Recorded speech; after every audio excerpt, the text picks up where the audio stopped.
Hello, everybody. Welcome back to Coaches Co-Creating, episode 31.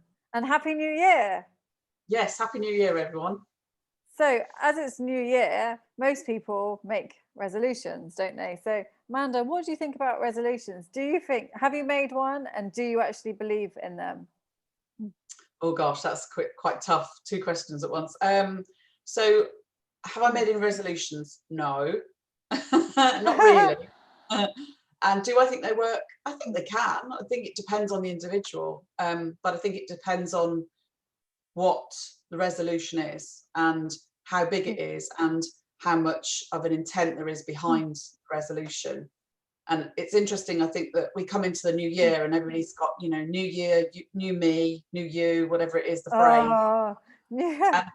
And everybody gets sucked into that whole idea that you have to kind of reinvent yourself every new year. And I just don't subscribe to that. Yeah. So what about you? Do you believe in them? I completely agree with you, actually. And I've seen lots of posts like that, new year, new you. And then I saw some posts saying new year, old me. And I thought, okay. Yes. And that really resonated with me, because it's like you said, how can you reinvent yourself? Number one, what, in one day you're going to reinvent yourself? Number two, why should you reinvent yourself? Why should you have to change yourself? The whole point, what I think, is learning to accept ourselves. I think that's it. We come from a very grounded perspective of you're fine the way you are, but you just need to find a different way of feeling about yourself. I think that's the whole point of coaching, isn't it? To sort of reconcile how you feel about yourself and your faults and everything, rather than fighting them. And exactly, accepting yourself. Sometimes you go into a new year and you make up stuff about yourself that you don't like, and that's the way you can then formulate a resolution. So you might say, oh, I'm a stone overweight, I need to lose weight, and that's your resolution, is I'm going to lose weight this year. But then when you lose that weight, if you do, then what?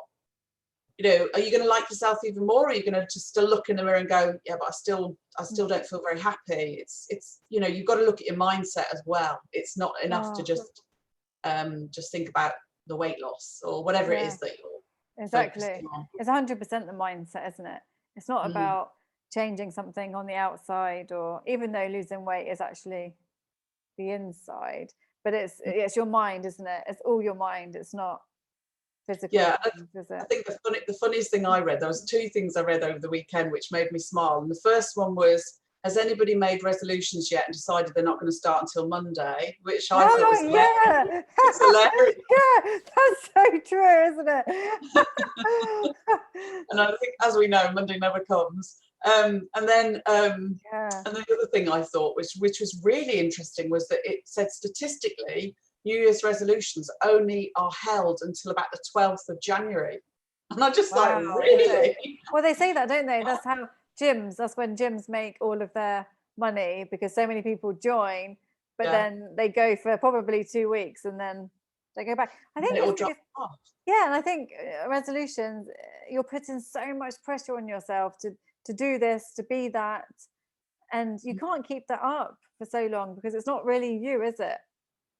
No, I think one of the things I would say, and full well that I subscribe, is to have an intention for the year, and just to try and sort of devote your time to that, rather than saying, I want this and this in my life. You can make an intention to be the person that needs to be for that to come into your reality. And I would much prefer to have that as a kind of way of living, rather than a resolution that I'm going to be different this year. Exactly. I don't like that. No, because why should you change yourself? And I think one thing at a time as well, because I think sometimes it's like, oh, everything is going to be fine January the 1st. Like, I'm going to do this in my job, I'm going to exercise, I'm going to have a different social life, I'm going to whatever. There's too many things as well. So I think one thing as well, one tiny thing, tiny thing. If you try and for me, if I try and set myself too many goals in one day, I won't do any of them. It's like, it has to be a small one, and that's enough. And I mean, there's a lot of behavioural science behind the whole idea, is where you focus. If you focus your energy on one thing, you're far more likely to get there and achieve whatever it is you're looking at. Whereas if you're focusing on lots of things, the chances are you're not going to achieve it all. So you're right, one little thing, and that's enough. Yeah, it all adds up. Right, I think that's it for today then. So if you're watching this and you want to hear the whole conversation, come over to LinkedIn on my page. and we'll see you there. See you there. Bye.